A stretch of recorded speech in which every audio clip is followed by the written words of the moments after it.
Hey everybody, I'm coming on here to give you a really quick tutorial on how to make the anti-inflammatory chaffle or protein bread. You don't have to use this one if you don't want to. You can use the one that I have on the YouTube with this made with the almond flour. I just can't have almond flour right now, so this is my new version. So the reason I use the vegan feta cheese alternative for my cheese in this, for the chaffles, is because they use coconut oil. And I'm sorry, but I'd rather have coconut oil than I would safflower oil, sunflower oil, or any of those other weird oils, because those are the ones that cause me problems. Coconut oil doesn't cause me problems. Also, this only has total carbs 3 grams, and that's if I used a whole 28 grams of this, and I don't use that much. I use 14, and that's for 2 pieces. So I would normally only use 7. So I can figure out how to get this open. All right, let me get my scales on. Man, I'm telling you guys, if you don't use kitchen scales, why not? You need a kitchen scale. These things are handy dandy for everything. Okay, and then I just use because I don't want to get my fingers in this, it's all wet, yucky. I just use a measuring spoon, start putting it in my bowl until I get to my 14 grams I want. And let's see, a couple more. All right, 14 grams of that.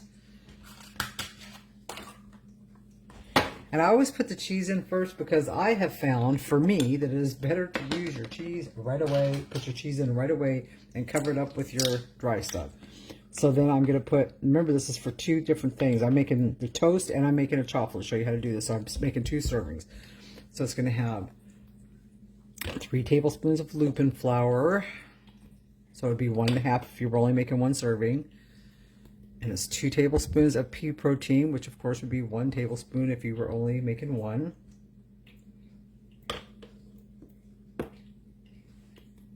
Okay.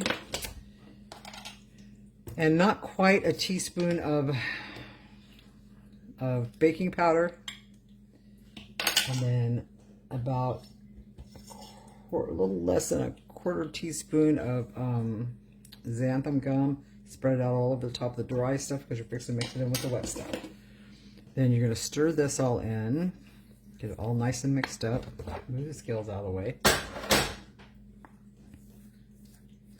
Okay, now you're going to see it's very important that you have your milk has to be room temperature or even slightly warm, because we're not using any just eggs for this. Now normally you would use just eggs so you wouldn't have to warm up the milk and all that stuff, but I'm not using just eggs, so I warm up my milk.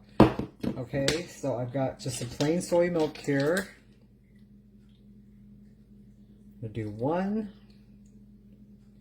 2, 3 tablespoons, which would be equal of just egg, which would be 3 tablespoons of just egg, right?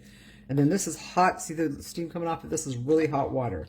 I'm going to start out, I'm going to put 1, 2, 3, 4. That should be enough, but if it's not, I got more right there. Then I'm going to lightly stir this together. See how it's kind of foamy? You want it to be foamy. Foamy is a good thing. It means it's going to turn out and everything's going to be wonderful. Just want to slightly, gently mix it, because you don't want it to be all thickly mixed. You just want to gently mix it. If you need a little bit more water because you got a lot of the dry stuff on the bottom, then just a little more water and put down there where the dry stuff is. And just mix in the dry. See how it's still kind of nice and foamy around the edges? Can you see that?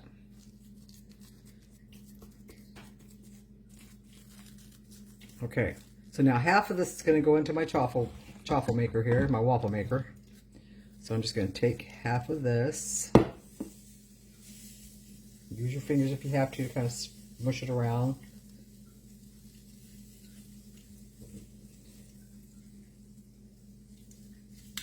Okay, that's going to make my chaffle. And I'm going to use this other half. I'm going to put this in a small bowl, about the size of a, I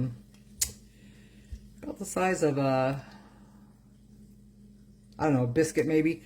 And I'll show you that in just a few minutes. Spray your bowl with some avocado spray, something that can be heated before you do this. This is going to go in the microwave, but it still needs to be sprayed or it will stick bad. All right, my little biscuit is done. I apparently used more in that than this because it usually comes out bigger. And it might come out a little bit damp on the bottom. Just toss it in your air fryer if it does. But they're pretty nice. They have a nice texture to them. I don't want to break it open right now because I don't plan on eating it right away. Okay. Ooh, the chaffle's done. You hear that?